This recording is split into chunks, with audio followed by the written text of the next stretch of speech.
There exist a variety of waiting spaces in Singapore, such as waiting at bus stops, on escalators, in lifts, and train stations.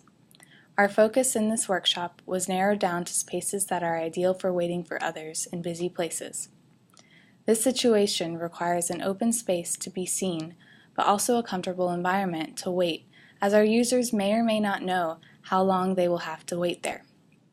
Our concept of spaces to wait for someone in high-traffic areas includes many characteristics to sense, both for the human and the environment.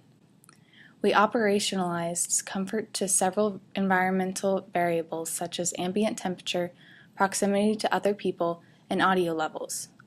We intended to compare these quantitative environment attributes to the qualitative perception of comfort that users recorded during the testing. We considered various wearable forms to design and build and chose to focus on a hat prototype so that the sensors could be high enough to capture crowd proximity. We used the Adafruit Feather microcontroller due to its thin profile and light weight. A real-time clock was stacked on top to record time data. The ultrasonic sensor was placed at the front of the hat and managed to capture up to 20 meters. An accelerometer on the top of the hat was used to collect qualitative data about the waiting space. On the brim is a microphone that picks up noise levels. Finally, a temperature sensor was placed next to the ultrasonic. All the sensors are integrated into a felt cap fitted to the interior of the hat. It also acts as a barrier to protect the head and was removable to adjust electronics as needed.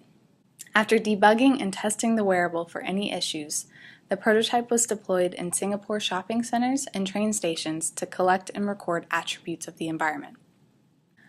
Our hypothesis was that lower temperature, sparse human density, and constant ambient audio would in fact present the comfortable spaces to wait for another person.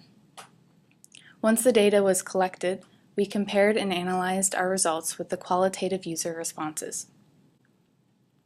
Our data visualization showed unique results between the shopping area and the train station. We found that overall proximity to others changed between the two spaces. Shopping environments provide a more comfortable room to wait, while train stations showed to have more human density with more frequent close contact traffic. We concluded that while temperature and noise were useful attributes to define a comfortable space to wait, proximity to other people was the strongest variable.